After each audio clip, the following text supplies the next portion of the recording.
Hukum harus dihormati dan ditegakkan. Kebenaran dan keadilan harus dijunjung tinggi. Kami siap melawan kezaliman. Rawe-rawe rantat, malang-malang tuntas. Ingat,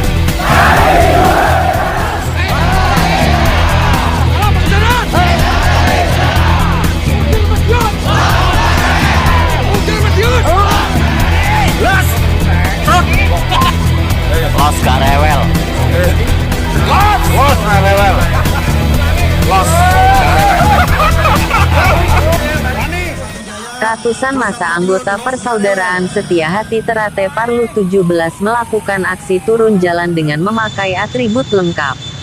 Ratusan massa yang berasal dari beberapa ranting cabang di Kabupaten Pamekasan ini melakukan aksi pawai dari Bundaran Are Lancor Pamekasan menuju rumah kediaman sekaligus kantor cabang Persaudaraan Setia Hati Terate Parlu 16. Dalam aksinya massa PSHTP 17 menuntut untuk mencabut paksa logo yang terpampang di kantor cabang PSHTP 16 karena dianggap ilegal secara konstitusi.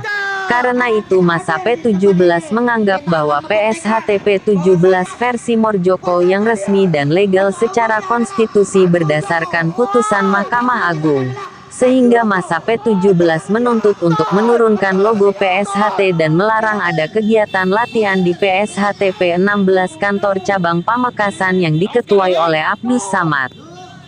Abdul Holis warga PSHT yang juga sebagai penasehat hukum dan advokat di PSHTP 17 cabang Pamekasan ini menjelaskan bahwa tidak selayaknya PSHTP 16 yang diketuai oleh Abdus Somad tetap melakukan kegiatan latihan dan pengesahan warga PSHT karena sudah jelas secara konstitusi di Mahkamah Agung bahwa gugatan yang dilakukan oleh PSHTP 16 versi Muhammad Taufik sudah ditolak dan menyatakan bahwa PSHTP 17 versi Mas Murjoko merupakan perguruan silat yang sah Persaudaraan Setia Hati Terate PSHT Pusat Madiun.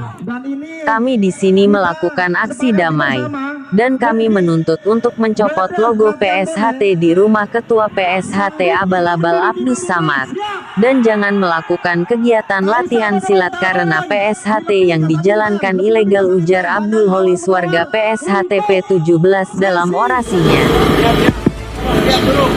Assalamualaikum warahmatullahi wabarakatuh.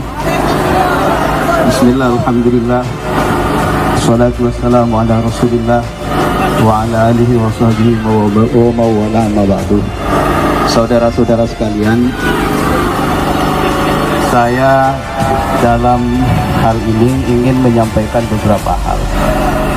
Karena sebetulnya proses kita laporan ke Polres ini sudah lama. Tetapi sampai detik ini tidak ada tindakan nyata dari Polres. Jadi kronologis peristiwa kenapa kita seperti ini ceritanya panjang. Sampai terakhir kita semua memenangkan gugatan perkara mulai dari tingkat pengadilan negeri kabupaten sampai dengan Mahkamah Agung. Semua bukti otentik tentang keberadaan kita ini sah secara hukum. Kita hidup di negara hukum. Kita sudah patuh dengan hukum. Sekalipun kita dari awal diprovokasi, diam kita. Tapi ketika hukum tidak bisa dijalankan dengan baik, apakah kita harus diam?